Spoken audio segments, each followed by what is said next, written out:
नमस्कार दोस्तों, आज हम चर्चा करेंगे न्यू एजुकेशन पॉलिसी 2020।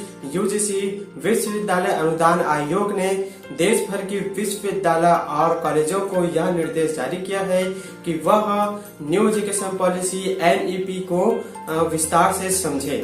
तो चलिए देखते हैं। तो मैं गिरिंद्र वर्मा, मेरे YouTube चैनल लॉट्स ऑफ जानकारी में आपका स्वागत करता हूं। तो आज हम जो चर्चा करने के विषय है वह न्यू एजुकेशन पॉलिसी सिस्टम के बारे में।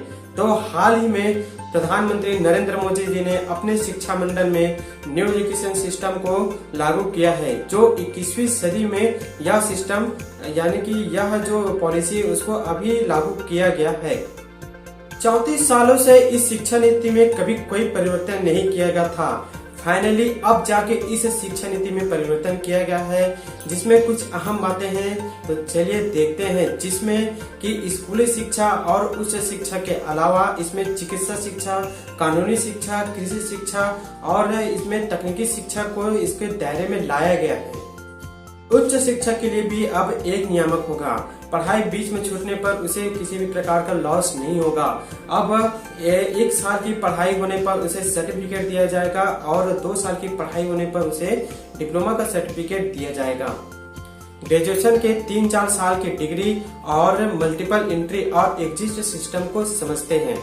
आज की व्यवस्था में अगर 4 साल की इंजीनियरिंग या 6 सेमेस्टर के पढ़ने के बाद पढ़ाई बीच में छूट जाती है तो उसके लिए छात्रों के पास कोई दूसरा उपाय नहीं हुआ करता था। किंतु अब इस न्यू एजुकेशन सिस्टम के तहत मल्टीपल एंट्री और एग्जिट सिस्टम के आने से 1 साल की सर्टिफिकेट और 2 साल की डिप्लोमा डिग्री दिया जाएगा और वहीं 3-4 साल की पढ़ाई करने वाले को ग्रेजुएशन की सर्टिफिकेट दिया जाएगा, जो यह छात्रों के हित में कहीं ज्यादा अच्छी बात है। 3 साल की डिग्री उन छात्रों के लिए है जो हायर एजुकेशन में नहीं जाना चाहते और जो शोध करना नहीं चाहते। वहीं शोध में जाने के लिए छात्रों को 4 साल की डिग्री करनी पड़ेगी और जो 4 साल की डिग्री कर लिए हैं वो MA की डिग्री 1 साल में कंप्लीट कर सकते हैं।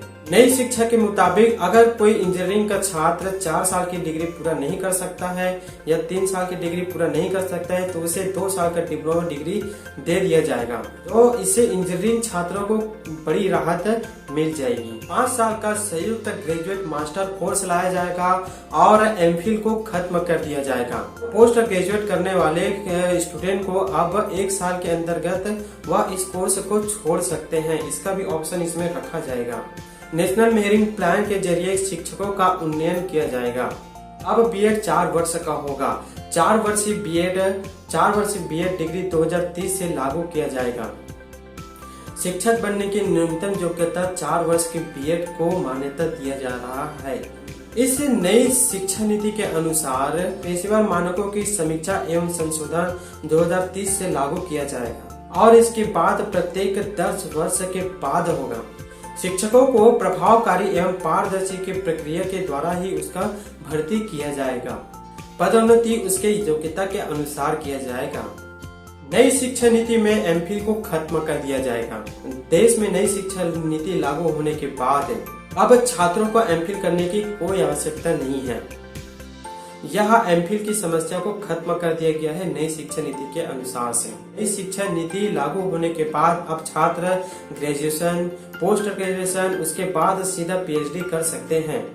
ग्रेजुएशन डिग्री प्रोग्राम, फिर MA और उसके बाद बिना MPhil के वह PhD कर सकते हैं। नई शिक्षा नीति 2020 स्कूलों में अब 10+2 खत्म। अब नई शिक्षा नीति के अनुसार 5+3+3+4 की नई व्यवस्था लागू की है। तो आइए इसके बारे में समझते हैं। नेशनल रिसर्च फाउंडेशन की तैयारी सभी तरह की वैज्ञानिक एवं संसाधनों एवं सामाजिक संसाधनों के नेशनल रिसर्च के तहत तैयार किया जाएगा और इसे फाउंडेशन बनाकर नियंत्रित किया जाएगा। 2030 तक के हर जिले में उसके आसपास तक उच्च शिक्षण संस्थान होगा। शिक्षा के तकनीकी इस्तेमाल पर जोर दिया जा रहा है। ऑनलाइन शिक्षा का क्षेत्रीय भाषाओं का कंटेंट तैयार करना और इसको इसी तरह से संपूर्ण संसाधनों से लैस करके इस नई शिक्षा नीति में हम इसे तैयार कर रहे हैं। अब विदेशी यूनिवर्सिटी को भी भारत लाने की तैयारी जोर शोर से हो रही है इस नई शिक्षा के तहत। विदेशी यूनिवर्सिटी को भारत कैंपस की अनुमति और स्कॉलरशिप का इसमें विस्तार किया जा रहा है। शिक्षा नीति में विदेशी विश्वविद्यालयों को भारत की कैंपस में लाने की तैयारी जोर शोर से कर रही है। बट का कहना है कि इससे भारत के स्टूडेंट अब विदेश में जाकर पढ़ाई नहीं करेंगे, वह इसी जो विदेश से आ रही यूनिवर्सिटी है उससे वह बेहतरीन शिक्षा प्राप्त कर सकते हैं। जैसे इसी यूनिवर्सिटी में जो विदेश से आ रही है उसको उसमें स्कॉलरशिप का भी प्रयोजन दिया जाएगा, जो काफी अच्छा बात है इस नई शिक्षा नीति के लागू होने के बाद है। तो मेरा यह जानकारी कैसा लगा, सब्सक्राइब करिए और बेल आइकन को दबाइए। धन्यवाद।